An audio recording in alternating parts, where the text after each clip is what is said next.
Welcome to the Gregarious Mammal Podcast. This is Chris. And this is Kate. And we are going to have a little bit of a theme to our links this episode. Basically because it's been in the news so much and we've personally been thinking and writing about it quite a lot that we thought we would dedicate a whole episode. We're going to call this episode, well, I'm going to call this episode, even though it's a bit of a specific title for a broad topic, Coders Are King. And I controversially and intentionally using the word king. Kate, what are we going to be covering? We're going to be taking a look at the tech sector, looking at diversity, looking at examples where this has been an issue, looking at how people have responded and found solutions, looking at the ways we can do better, basically. So we're not just going to sit and complain about everything, but we're actually going to look at what are the solutions, what kinds of things can we do to make things better. And also around the issues of how people are becoming increasingly less positive about the tech industry. Why is this? What could be done about it? And this is why I opened with the controversial statement. I put a lot of these recent developments and problems down to the fact that developers are just given their own way too much, and for various reasons, and this causes some problems. But let's, I think I might kick off with what piqued my interest in this area, and we're going to go through a few links broadly, not in any great detail, and to discuss the topic. So I recently delivered 2 talks in Belgrade and Zagreb, and then I've also just done a YouTube version of this talk on kind of, I suppose, the ethics of tech, the looking at how just because you can make something doesn't mean you should. Doesn't mean you should always be pushing the boundaries just to show how smart you are. Think about what you're doing. Think about the impacts. Think about the impacts you hadn't even thought about. Sometimes engineers have their technologies abused by other people. The unintended consequences. Think about your bias. And again, your subconscious biases. As a white middle-class male, you might not intentionally be racist or sexist, but you just may not think about how these other people think. Those sorts of aspects. And Kate, I think you had a sort of specific area of interest that whilst I was doing these talks, something came into your mind. Yeah, I mean, going to conferences and particularly going to conferences that are very developer-focused, I see a difference. To give you an explanation about that statement, I do go to a lot of enterprise-based events where it is lots of people in suits, lots of middle or upper, older, shall we say, men. Lots of there's usually a reasonable amount of business women as well. There's lots of PR people. There's lots of press, that kind of stuff. When you go, by comparison, when you go to a developer event, you may find it being lots of white, younger men, or men that are under 40, shall we say. And there will be women, but there will be a lot less women. And you'll often find that where women are present, they're either behind the scenes organising things or they're volunteering. Yeah. This is actually very true. This was especially noticeable at these conferences in the Balkans and also Eastern Europe more broadly, and actually there are a lot of women volunteers and a lot of definitely. Actually not a bad quantity of women in attendance, but not many speakers. And this is sort of where you were thinking about. Yeah, it's an interesting issue, and it's one that comes up a lot. I mean, I've spoken to quite a few people. I was writing a piece about this for D-Zone that will hopefully come out by the time we release this, about looking at what are the problems with diversity in conferences, what can we do to deal with it, and what are some success ways that people have been able to, work around it and make things happen, make things change. And the thing I'd start by saying when we talk about this, it's very easy to be an armchair activist or a keyboard warrior, to sit behind your keyboard and complain about, well, where's all the women on the stage, or where's all the people who are gender diverse or from a different sexual orientation than yourself, or a different socioeconomic group or ethnic diversity, or what have you. Whatever kind of equity or diversity that you feel is important, it's very easy to spot the difference and say, well, I'm looking at a stage, there's lots of white men. Where I think it gets a bit harder is when you actually get into the, well, how do we fix it? And I've spoken to a number of men who've said to me, well, they believe in the practice of not attending conferences if there's a underrepresentation of diverse groups, or refusing to be speakers. So to them, that's one way of addressing the imbalance, or not being on a panel if there's only men on the panel. In turn, I've also spoken to people that have said, we need to strip this back and to get down to where are the people in tech and what stops them from coming to this conference. And let's face it, you look at a speaker list or a topic list and you see it's the same, and this is probably something I'm most critical about. Often it's the same people speaking. I know this particularly in the enterprise space. You will see the same people in executive positions across the different conferences in Internet of Things, for example, often giving the same speech. So, you know that sometimes they're selected, sometimes they pay to speak as part of their sponsorship package, so it becomes that kind of thing. But there's also a lot of people where it's their job. Yeah, absolutely. And I've done that job myself, actually. Yeah. That's right. Yeah. But I think a couple of things to think about when we get down to it. I mean, firstly, what can we do to make people want to come to conferences, one? And secondly, what can we do to make people want to be speakers? I think if we look at that first one about attendance as an issue, Web Summit is a really good example. They acknowledged about, a few years ago, that women were vastly underrepresented, both as attendees and as speakers. The last Web Summit, they gave away 14,000 free tickets to women. And also offered discounts. 14,000? Yeah. And offered discounts to men who put forth women to be speakers and things like that. And it was almost 50-50. I think it was 40-something, 47 or something like that. I'm pretty sure I saw it on their Facebook page. I think these practices, having equity scholarships, having discounted tickets, considering where practical, looking at things like childcare, it's often one that we don't get talked about.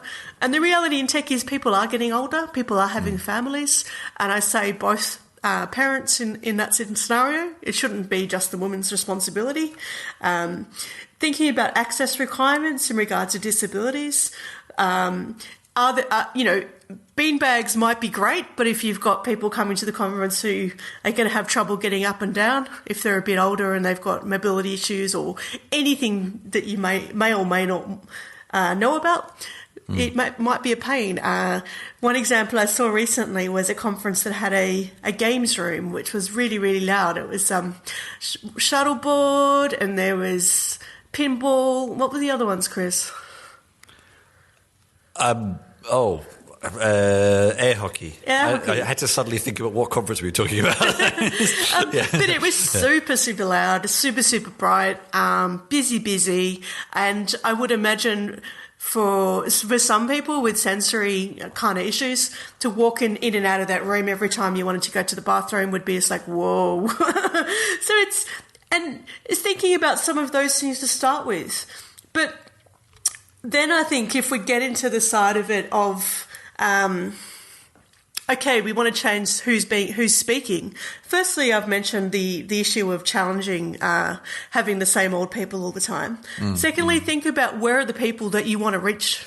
Where are they in your community? And it's interesting. When I was in Belgrade, I asked the conference organisers about the challenge of being able to get women along to the conferences as speakers. And they said the problem they had was that when they approached women locally, they weren't interested in speaking.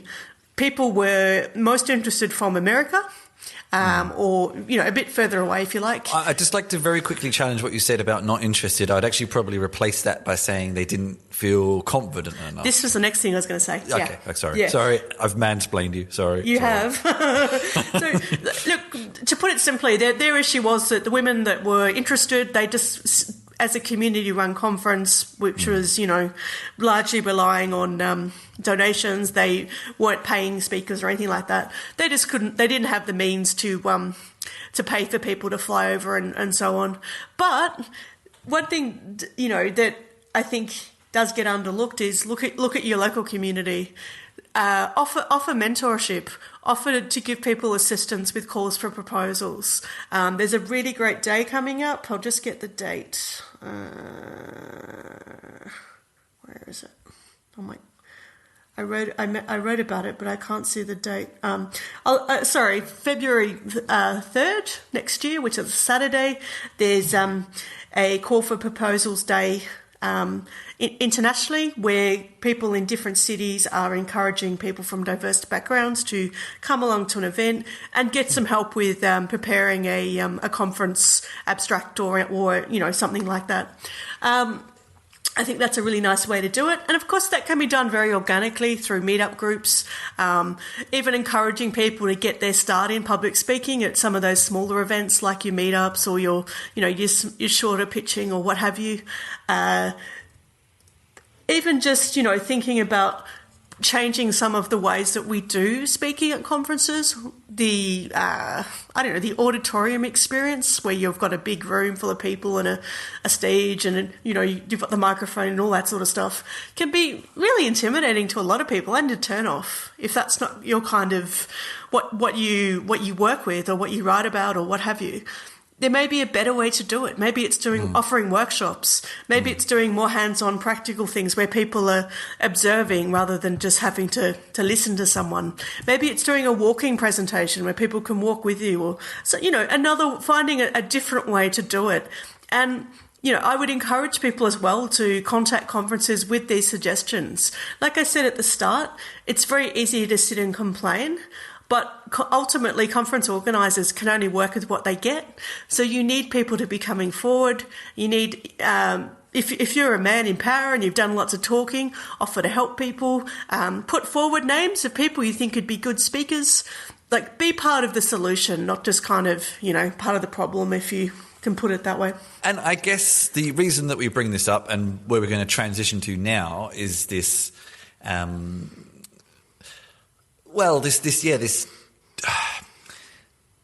there's the dominance of tech broadly that's happening in the world at the moment, which we're going to get to. But then there's a dominance of a particular type of person in tech that is possibly part of the same problem. We're not sure. And I think one of the interesting aspects here is you've talked about women, or actually no, you've talked about different genders. And I mean, in most of the world, the split of genders is reasonably even. But one of the interesting things that actually came up in conversation as well, especially in kind of Eastern Europe, was when it came to talking about people from other sorts of backgrounds. These are very monocultural places. And actually they said to us, hey, I love what you're talking about. We'd love to find more diverse people, but there aren't any here. What do we do?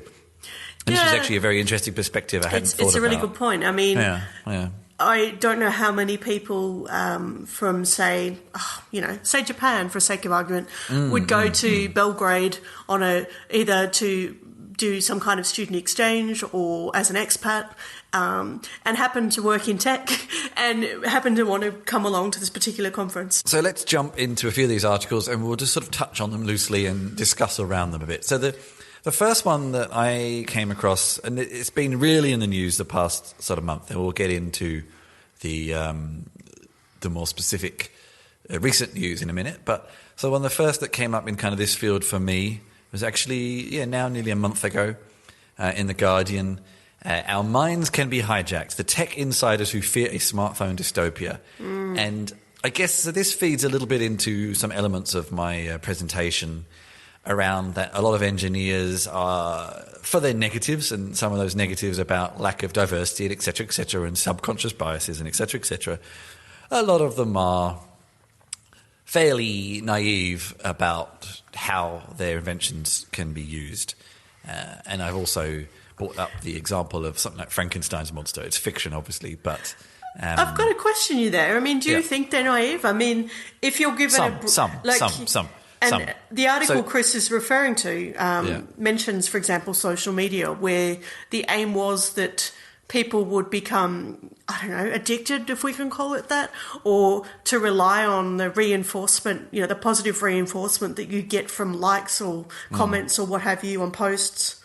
Like, if you're going to make something like that, you would have, as the person making it, I don't think you'd just be benign. So having a little bit more experience of this, how development companies work, especially at a large scale. Firstly, I would say that a lot of developers are not always fully aware of an algorithm they're working on and how it's going to be used. That could be out of ignorance. Really? It could be out of naivety. It could be out of just not caring, because I come back to this over and over again, that there's a certain mindset of especially more complicated developing where you just want to tackle the problem. You don't actually even think about what it is.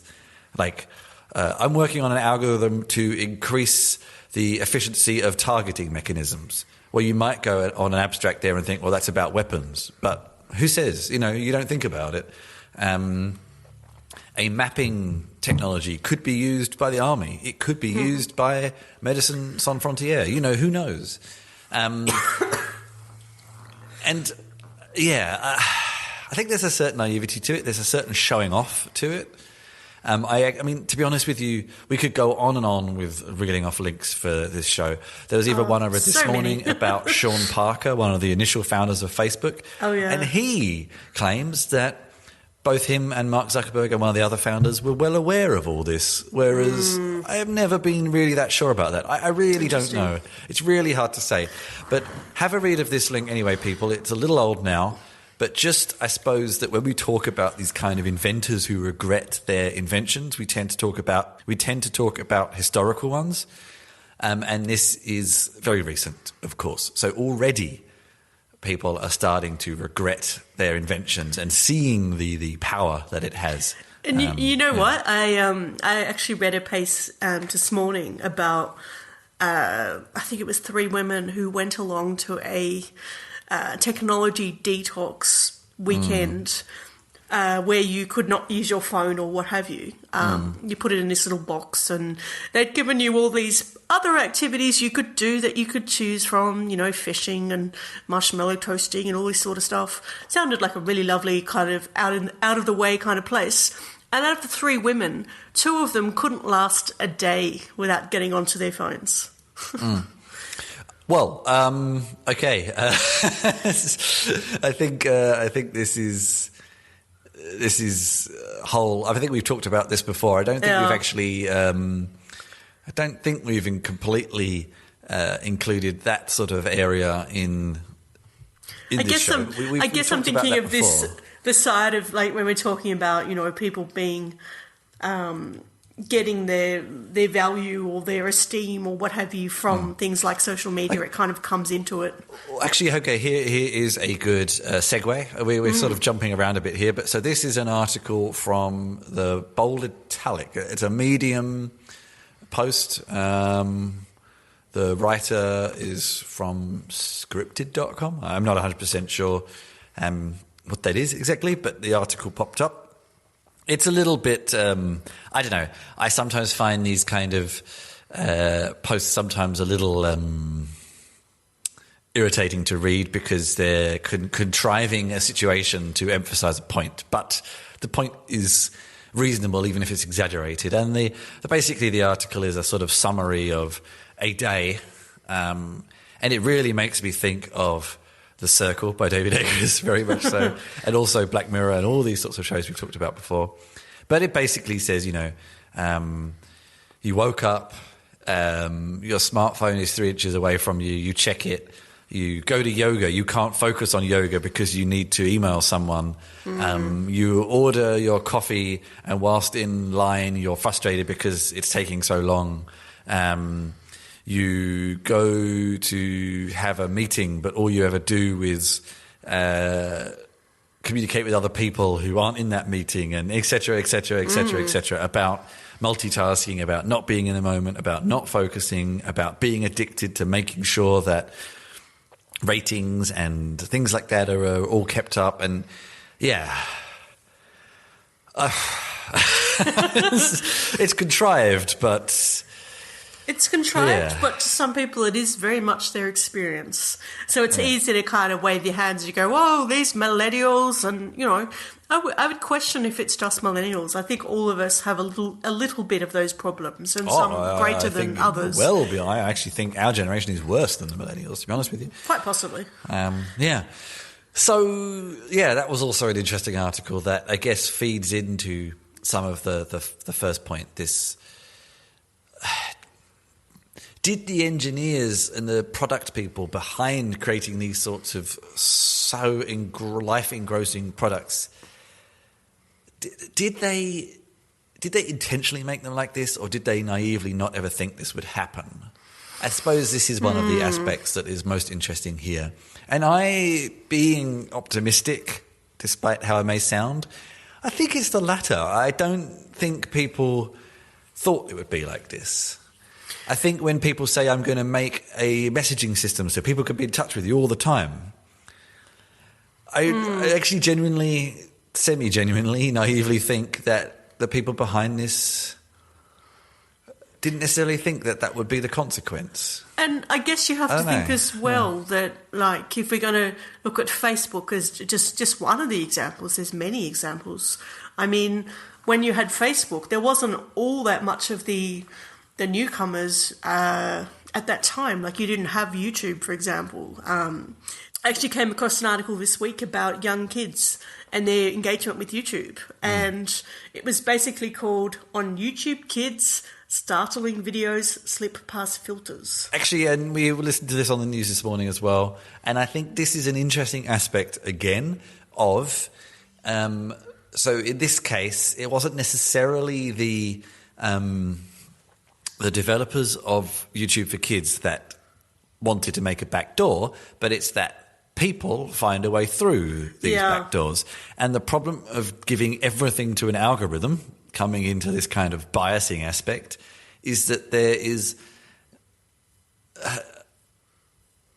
a lack of human experience, diverse human experience, to kind of say, well, this is a cartoon, but this isn't a kid's cartoon.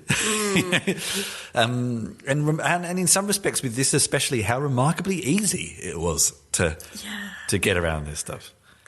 Yeah, it's quite astonishing. I mean, and let's face it, what an adult might think is frightening for a child could be wildly different to what actually frightens a child. I mean, it's funny. I remember as a child growing up in the early 80s, The Exorcist being a big kind of film, even then. And I remember my parents had the book, the actual written book that came out before the film, and I was scared of the actual book. To the extent, I remember when I was very young, writing a note to my mum saying, "Can you please take this book out of the house? It's evil." And I had a very vivid imagination, clearly, as a child. I might add, having older brothers doesn't help this kind of stuff. The 80s was a big time for horror films, of course. But yeah, like these kinds of things, like you wouldn't think a book would frighten a child, but people have... and I might add, this is a book with no pictures. But, some of the videos in this that are described in this article, some... Yeah, I mean, to me, they don't seem that bad. Some are actually pretty horrible. So. Yeah, well, I mean, there was an article along with this one, which was the one I think I was originally thinking of, that was talking about how children's behaviour has changed due to these videos, and it talked about the kind of DIY setup of all these kids, sometimes with their parents or their siblings or themselves, writing all these videos, to the extent that the parents would say to them, like the very young children at times, "Who are you talking to?" And they would be pretending to talk to a camera all the time. Like it was like they would see the kids on the YouTube as their friends. They couldn't necessarily differentiate between, them as people on the TV and people that weren't their friends and all this kind of stuff. It's super interesting. I don't think that's necessarily a new phenomenon. I think kids have been inventing friends for a long time. They just come from whatever the interaction medium happens to be at the time. I think. I don't know. We're not talking from positions of experience. Not so much.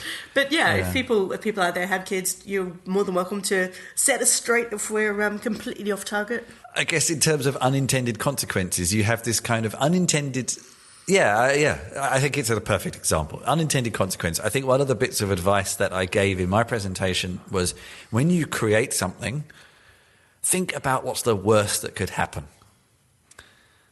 That would be one of my big things to say. It's like, think about what is the worst thing that could happen and work back from there. And once you've thought about the worst that can happen, try to integrate into your development process, like, so that couldn't happen. And it may be extreme, but you would and wouldn't be surprised what people would try to do with your creations. So, yeah. Very Frankenstein. Well, I think if you're going to resurrect a dead person, I think that's a different level. You can talk to Colonel about that. They're already working at that. Okay. Okay. I don't even know what you're referring to, but okay, this is... All right. So kind of moving on into some other... Taking this to an extreme here, there's been this increasing content around this and it's weird how it's just suddenly happened. I think the election of Trump was a watershed moment for this. So this is, again, an article from The Guardian...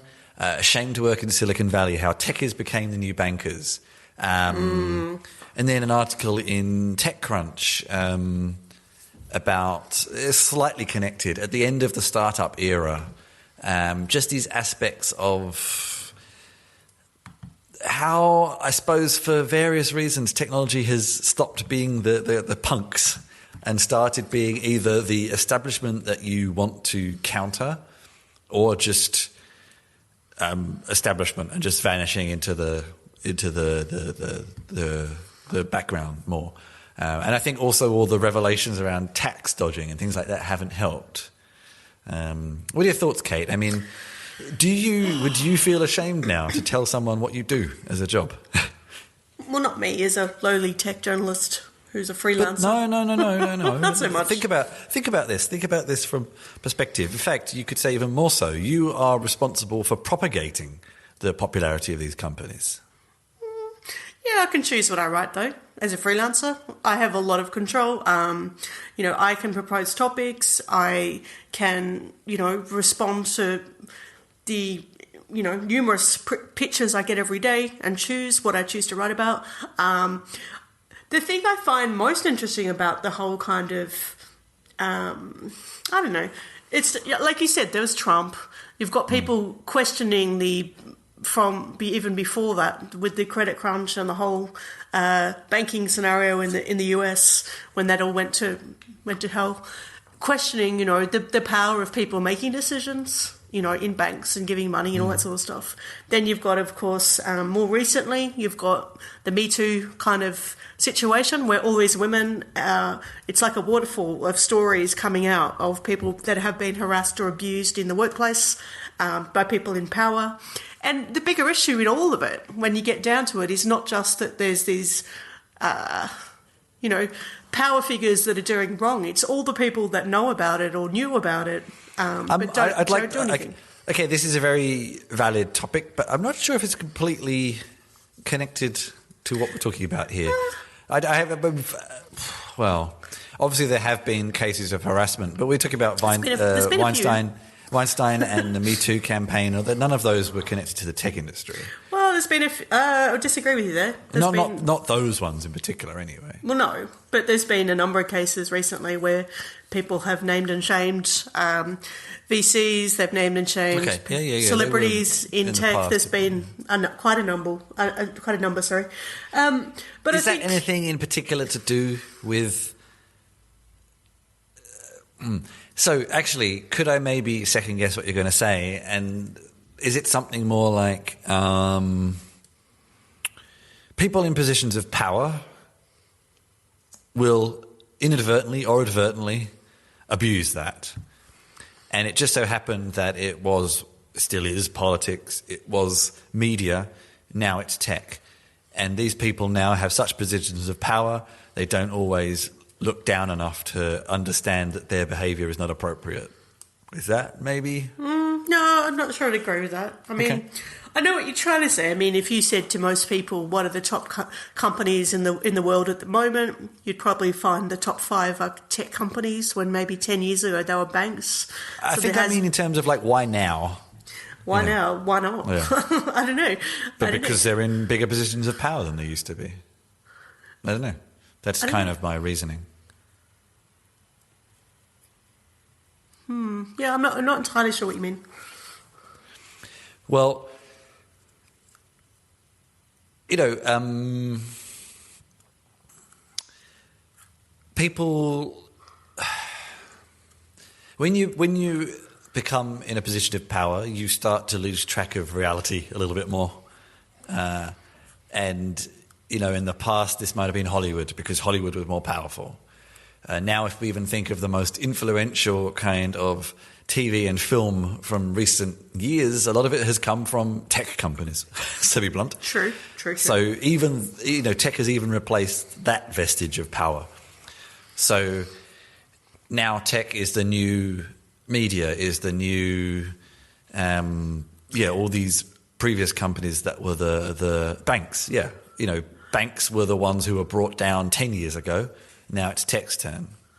Yeah, I mean, I see what you're saying. I mean, but I think it's also, you've got this interesting scenario where, you know, when we first think of tech, historically there's been this image propagated by the media, if you like, and the companies themselves, that it's just a bunch of techie people that are a bit nerdy from universities and, they're socially awkward as well and all this stuff. And, they don't know what they're doing. And some of them may have some type of, sensory disorder or Asperger's or what have you. I'm not naming any names. I'm just saying this is what people used to say. But now we know that when you talk about startups, firstly, not all startups are started by tech people. A lot are started by business people with MBAs. So they're bringing that business culture in. Secondly, you've got, what do they call it? Programmers? It's kind of... The jocks of invaded programming, like this idea that, you know, people used to get into stuff because it's deep. That's their passion, you know, to be in a role where you can sit on a computer all day and do what you like. But then, you get all this money thrown at people, and does that change? And then you mentioned power before, like power and money, there's this idea that it always corrupts people and changes them. And if you've got an audience of Me Too people, and I don't mean Me Too in the sexual assault sense, I mean in the yes, we love you kind of culture that will always agree with you and not challenge you, what happens to people? I think we're both basically saying the same thing in different ways. Probably. But, and look, I'm not suggesting, I've got to say, I mean, I talk to lots of tech companies, as do you, and, I meet plenty of people that are the humblest people you could possibly meet. They've got families, they've got kids, they're travelled. They often come into it as a second or third career. So not everyone is bringing the ego that is presented. Okay, and we're not talking about. So I mean, there's multiple different aspects we're discussing here. Ego is one thing. Ego is one thing with particular companies, especially when it comes to abuses of power, intentional abuses of power. But I also would like to bring back in what you were saying about the socially awkward. I think this is used as an excuse far too much by engineers and people who protect engineers. It's like, oh, well, they can't help themselves. They're socially awkward. It's like, yeah, okay, fine. You can get over some of that. You can learn to cope with it better. You can adjust. Just because you're privileged and everyone wants to keep you doesn't mean you can use that as an excuse forever. Yeah, particularly if you're getting paid at above, exactly. Some of those salaries you look at, you're kind of like, and there's a really good example. The article that we both read this week. I don't know if you want to talk about that now. Yeah, might have to tell me which article. The one in The Guardian, ashamed to work in Silicon Valley. Oh, yeah, the one we're still talking about. Yeah, we're still talking about it. Yeah, like I don't know if you saw the video that's mentioned, which is a Dropbox video that was on YouTube that they've put in the article because someone mentioned it, where these a bunch of guys from Dropbox, they want to go and play soccer at the local community playground. I don't know how entirely it worked, but someone in power in the local council gave them, there was an app address or some such. So I think it was an online booking form or something where they could book a spot in the public park. They rock up to the park. It's all on video.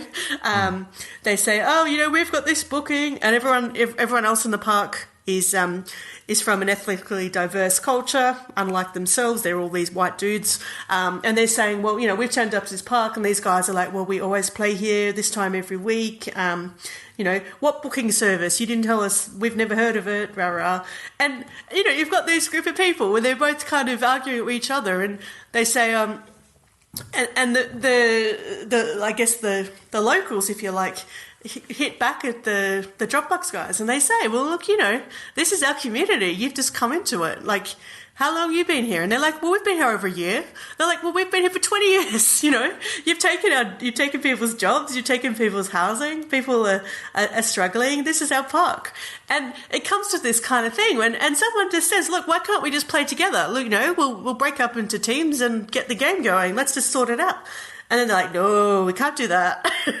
But it just shows like how divisive being in tech can be. And I think when you tie it into this gentrification idea, and it's which is a reality in these places. You've got people that have grown up in cities they can't afford to live in, and they were born there. Like, that's pretty bad. Yeah, I don't know. I've got so many, such a kind of ongoing mixture of feelings on this subject. And so, okay, here's another aspect.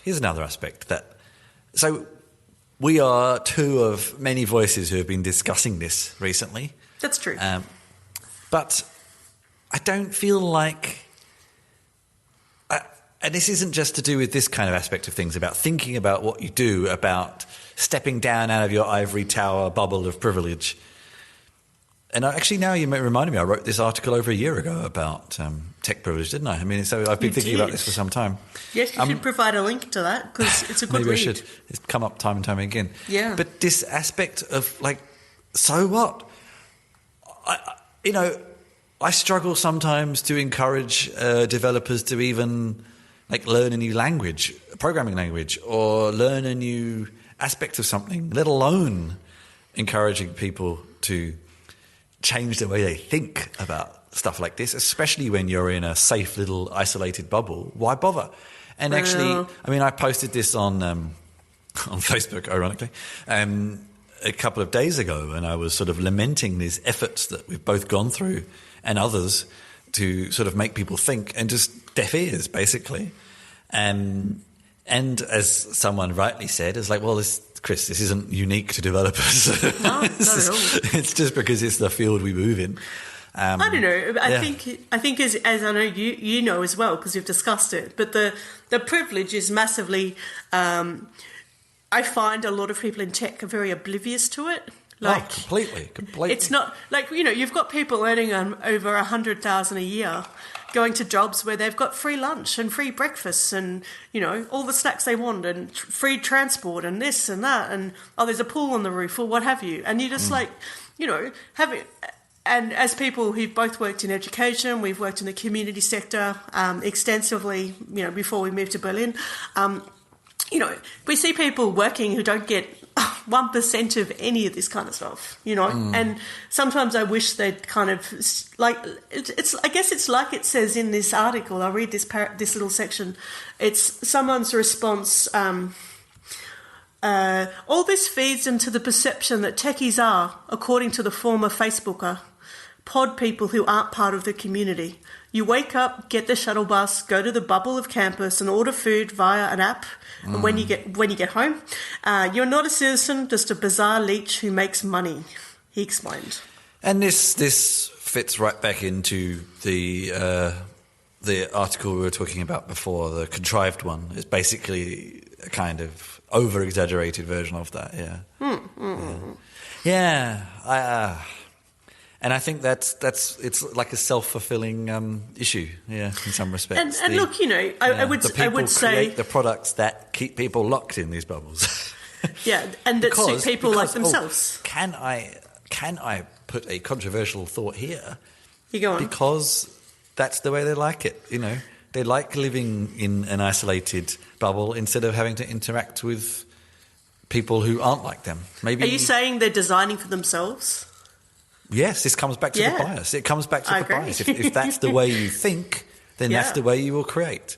That's right. And you know, look, we are sitting here on our own high horses berating people, but we're just as guilty of it ourselves sometimes. We both, of course, we both like to vanish into safe places as well. Everyone's guilty of it, but at least I suppose we acknowledge it. Well, I don't know actually. I'm never sure what's worse: not knowing you have a problem, or knowing you do and not doing anything about it. And look, you know, I'm not like I sort of said earlier, I'm not suggesting everyone at tech is in fault or every company is at fault. Not at all. There are a lot of people that are highly ethical, highly thoughtful about some of this stuff. I know here in Berlin, for example, people are creating a bit of a think tank to look critically at the decisions people are making and why, and they're kind of looking at AI, but they've got a bunch of people involved there. So, you know, people are there is a time and a place for I guess reflection, if we can call it that.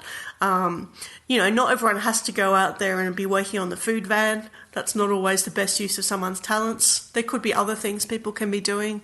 But like you said, it's, you know, even, it's like we say with Internet of Things, you need to embed security into the design thought and the design focus, not just have it as an afterthought. It's almost like with some of this stuff, you need to embed ethics from the original kind of, like imagine going to a Shark's Tank type scenario or a pitching competition where people are asking the pitcher, what about what are the ethical consequences of your product, or something like that. You know, you could get people really thinking about things. Well, can I ask you a controversial question here? You go on. Hypothetically, yeah. Let's say in 5 to 10 years we fix, in quote marks, whatever that really means, whatever our definition of fixed is. Yeah. The diversity issue. There's more women, there's more people from rich and poor backgrounds, there's more people from various diverse backgrounds in technology. Do you think it will change anything? Or do you think that as people get absorbed into this privileged system, they almost forget their background and just become like everybody else? That's such a good question, yeah. I can see two things. I can... You know, like to give you an example now, there are a lot of workplaces I see in tech, and let's face it, in pretty much every sector in tech, there's a skill shortage for programmers is one example. You know, whether it's IoT or it's AI or it's VR or what have you, there's always people screaming for people to take the roles and to make the technology, you know. And because of that, everyone has all these kind of maybe bounty programs is the term. I'm not sure what the actual term is. Where if you recommend people for jobs and they get at your workplace, they get the job, you get a bonus or something like that. I'm always a little bit critical of it for one reason, and you know, I'm not suggesting this is the case every time, not at all, but I wonder how that influences diversity. Like we tend to hang around socially with people that are like us. Maybe people that like the same things, people that are, you know, maybe we like the same kind of social activities, or we have the same political views, or whatever it is. By having these kind of scenarios, are we kind of bringing more people into the herd to be like you? Oh, you ended very abruptly there. I was just taking. I think I was kind of. I ran out of breath there. I was nodding away, and then suddenly you'd finished. Okay. Sorry, listeners. Yeah. You know, are we just keeping the status quo by doing this? What do you reckon, Chris? And this is where what I say time and time again: diversity is not always skin deep. Yeah, well, that probably is a perspective. And we assume, like, it's sort of, in some respects, again in quote marks, in very big quote marks, easy to check and monitor diversity for race and gender and things like that because it's a little bit more obvious. Yeah. But if you want to increase diversity for opinions on a particular subject. How do you do that? I don't know. And I think the other thing that I always see, and to give you an example, I remember going to an event. I think it was Tech Open Air recently, or maybe just late summer, where I went to a session on AI, and they were trying to do a bit of an ethical panel, which was great, a great idea. But all the speakers were people with PhDs, and you're kind of like, well, it's kind of you guys having a wank fest because you're privileged enough to have a PhD and benefited from an education, talking about things that it was very interesting, great discussion. But I wonder how many other people's interactions aren't being heard. I don't know, Kate. There's been a lot of discussions of this in the media. Yeah. And I don't really know where I kind of talk about it a lot and don't come to any complete conclusions.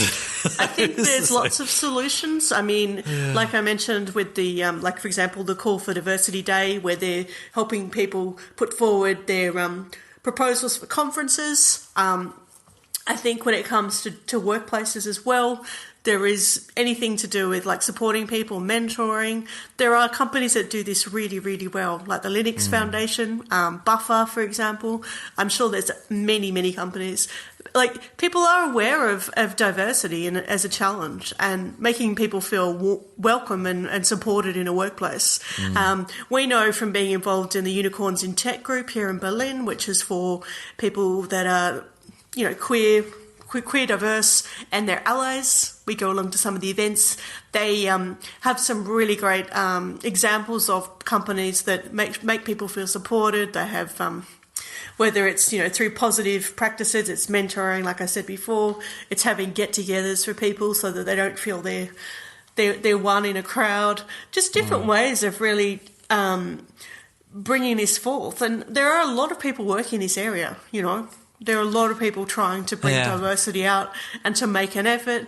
And where it needs to, the one thing I'd like to see is we see a lot of it being people having to put themselves forward, be self-disclosing, having to make the effort on their part. It would be nice for organisations to have things set up in the first place so people aren't having to ask or to do the work themselves. I think I don't know, I sometimes feel somewhat unoptimistic that all this will make any difference. I don't know. I think there's some good... Look, I'm a little bit different. I do think there's some good things happening. I'm not suggesting that every company is perfect, not at all. But I think there is some awareness. There are some people making changes. The more we focus on those and give voice to those, and I know myself because I'm limited in what I can write about. I have certain parameters that we cover in the tech publications I write for. I can't spend a lot of time writing about, for example, diversity scholarships or other great work that's happening, mentoring. But, I know it is happening. And I know that there's a lot of people doing free work and good you've work. You've just illustrated the problem itself. Is like I know. Again, it's this kind of echo chambers. It's like even the people talking about echo chambers are talking to echo chambers. Bravo, very well said, very well said. But the people who actually need to read it and think about it don't read it and think about it. So it's like the co-working space we're at. And we've talked about this as well. Like there's a women's group and there's been lots of kind of interest in doing sessions and get-togethers for women to support each other in tech, because in some verticals it can be a very lonely space when it's just you and a group full of men who talk to each other and not you or what have you. What often comes up is people say, well, we should make this inclusive to men so the men that need to learn can come along and learn. And most of us will end up saying, well, they're not going to come. The ones that come will be the ones that are aware it's a problem and already are doing exactly. stuff. And I think this feeds into experiences we've had in previous lives. We often discovered that the best way to affect change was not through some big sweeping grandiose gesture, but actually just little bit by little bit by little bit by little bit, talking about it in everything you do, embedding it in everything. Yeah, embedding. And sometimes you need to be reminded of that, I think. Yeah, it's. I mean, I think that kind of our key things we've been talking about today: the check your privilege and the embedding of diversity, so that it's not an afterthought. And there's one thing I did want to say. The embedding. I'm going to even generalise it even more and say the embedding of conscientious thinking. Maybe. Okay. Yeah. And there's one thing I'd like to say as well, and this is something that I always think a lot. When we talk about diversity in tech and people from diverse backgrounds or cultures or differences, however you want to put it, I really want them to talk about things besides their difference. You know, there's nothing worse than when you go to a tech conference and they've got, we've got some women, we'll do a women in tech panel. That can be the way we'll fix that one. Yeah. It's like, why? Why aren't women talking about what they're doing as a job? Yeah. Like everyone else, they're talking about it's the embedding, UX or programming or whatever it is, you know. Exactly. So important. Yeah. And it's one that I would really like to see more of. Yeah. All right, Kate. Well, we've been talking for nearly an hour. It's an interesting topic. We've been talking a lot, haven't we? I don't think we really reached any conclusions. We're not even drinking wine this time, so it's not like I can blame it on the wine. I think the only real constructive conclusion is embed it little bit by little bit, maybe. That's probably the most constructive conclusion. Check your privilege and embed it incrementally. Tech your privilege. That's a bit of a pun. As was the pun on my article from a year ago. Okay. Very good. How can the people find out more about you, Kate?